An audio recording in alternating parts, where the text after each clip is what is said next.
Hey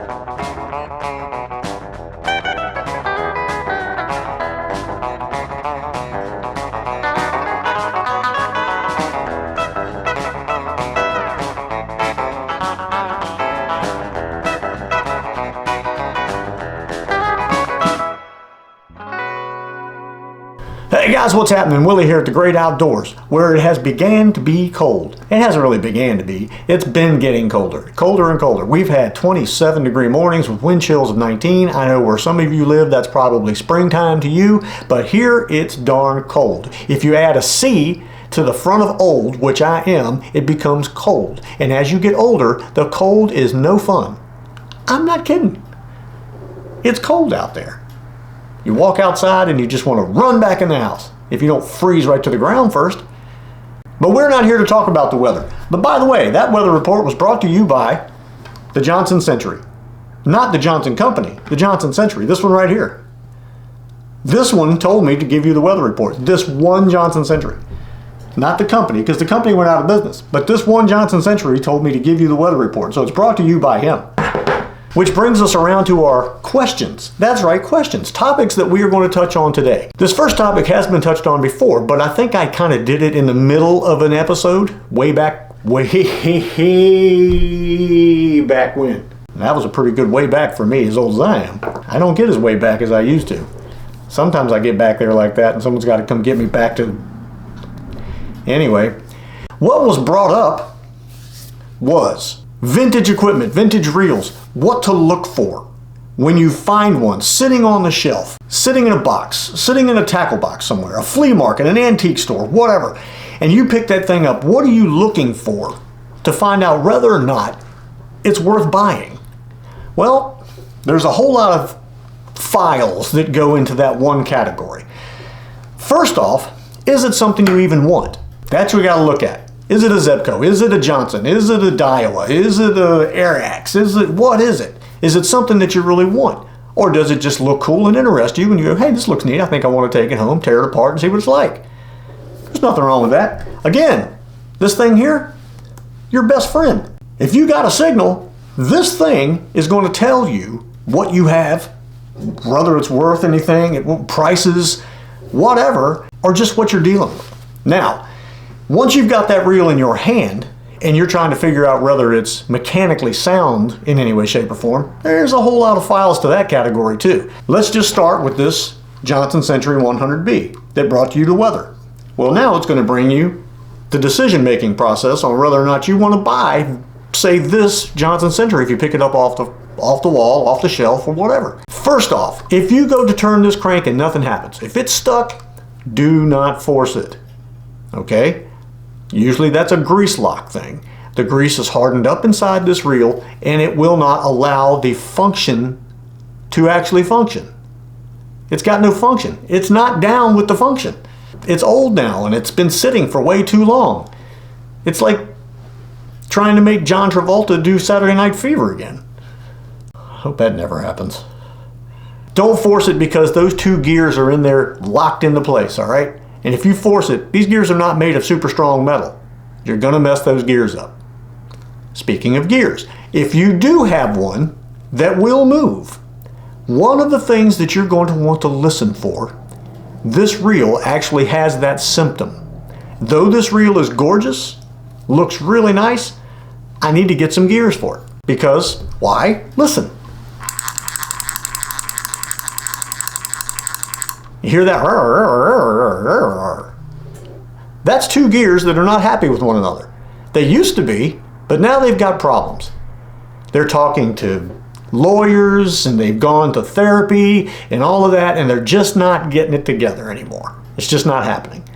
Reason for that is there's a whole lot of retrieving that's been done with this thing. Maybe with a lot of fish, maybe just a lot of casting. Who knows? But those gears, the metals, they wear into each other after a while, and they get a groove cut, so they don't fit tightly anymore. Now they've got some play. Now they're hitting in places they didn't used to hit, so you get that growl.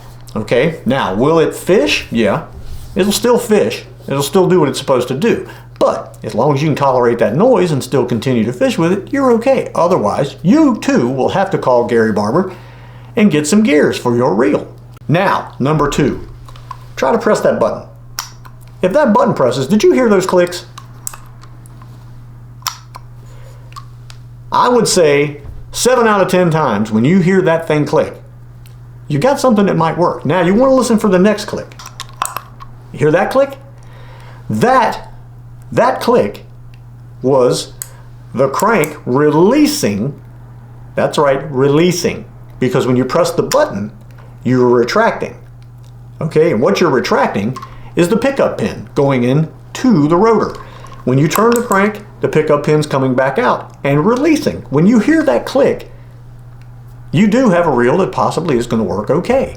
Now, if you bump into somebody there at the antique store or wherever, or you don't feel comfortable being down an aisleway hidden somewhere, taking the cap off, walk the reel to the front and just talk to the people that's behind the counter and say, hey, I just want to take this cap off and it just unscrews, and I just want to look in there and see that the rotor's there, the nut is on top, and you can also then look. You see that pickup pin right there? Now you see it, now you don't. You do that. Rotor pops back down, pin pops back out. There you go. You got a reel that's probably going to do what it's supposed to do. Now, the thing that's up to you is, are you willing to pay whatever the price may be? These reels can become pricey if you find stuff with the boxes and that the threads for the cap actually screw back on like they're supposed to. Oh, should have used my good eye. So pricing wise, again, your best friend.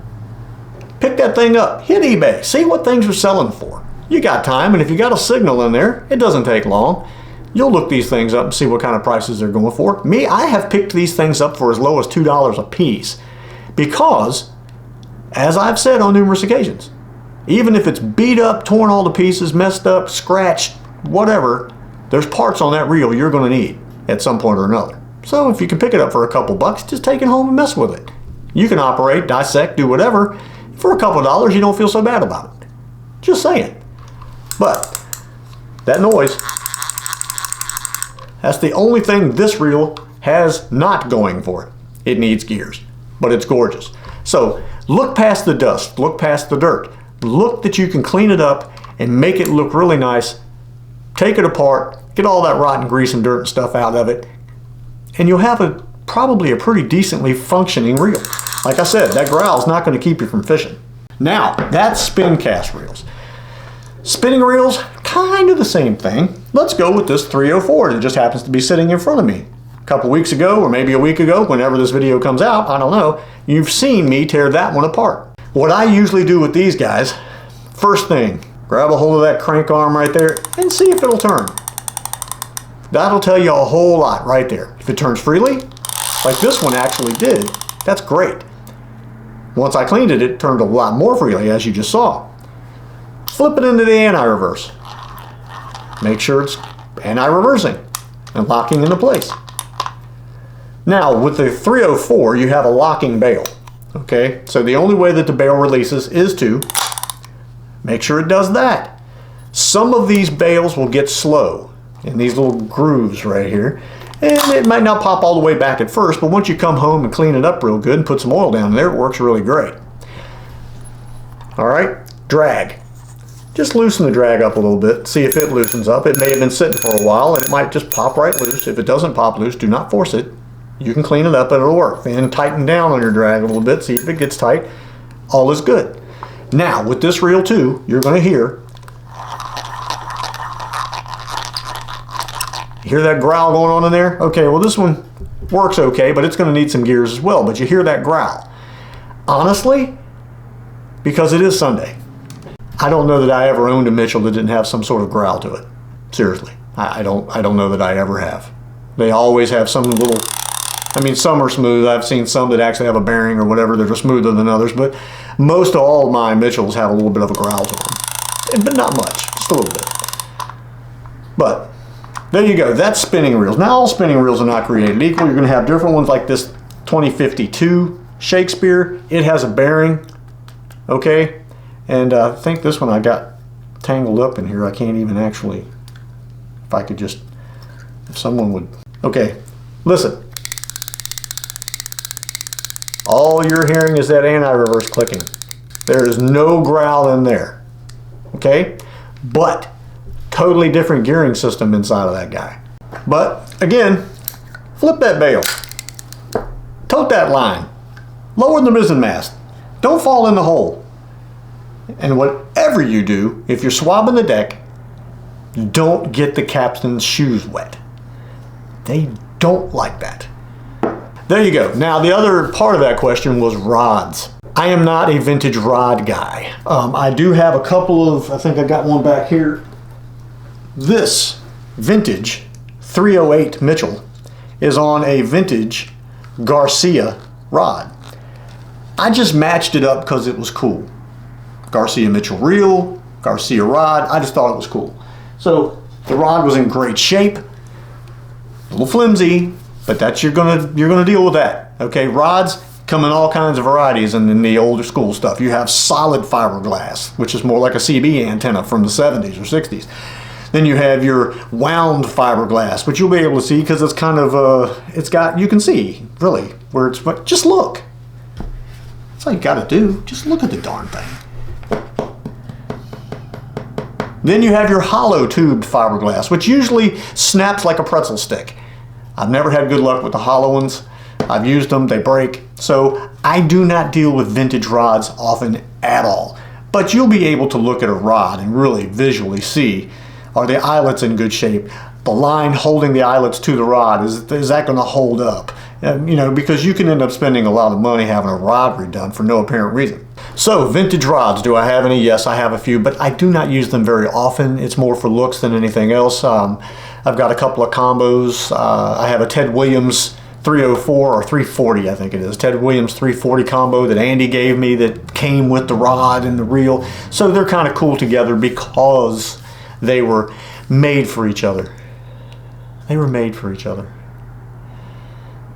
A match made in Sears. Next question. This was brought to you by Dave from Washington State. He asked, do I ride motorcycles, the Two Monkeys, the Himalayan, in the wintertime? Am I a fair weather rider? Well, I'm going to be fair with this question and tell you yes. Nowadays I am. I didn't used to be. When I was younger, didn't care about getting wet, didn't care about all of that uncomfortableness.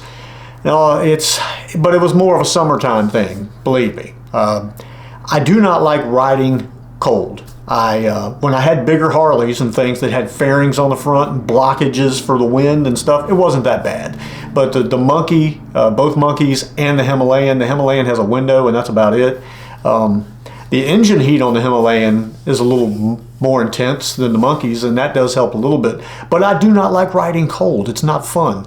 To me, it's not. I do not like being all bundled up and can't move like the little kid from Christmas Story, you know, with his arms stuck way out and help, and he falls over and he can't get up and his brother's got to help. You know, that's no fun to me. You know, it's also no fun. You got so much clothes on that you can't turn your head. You know, you're like Michael Keaton in the first Batman movie, you know, when he had that costume on, the Batman thing, and he was doing this because he couldn't, you know. How does Batman fight like that? How does he know anything's coming? I mean, you could punch Batman in the back of the head, he wouldn't even know you're there. But I don't feel that it's comfortable to ride like that, and it's not fun. It's just not fun. Pulling up the stoplights and you're breathing inside the helmet and the helmet fogs up and you're having to lift the visor and then the cold air comes rushing in and you're shutting the visor back when you're trying to ride off. You know, I love a motorcycle. I always have, grew up on them, have been on some form of gas-powered two-wheel machine since I was 4. No joke.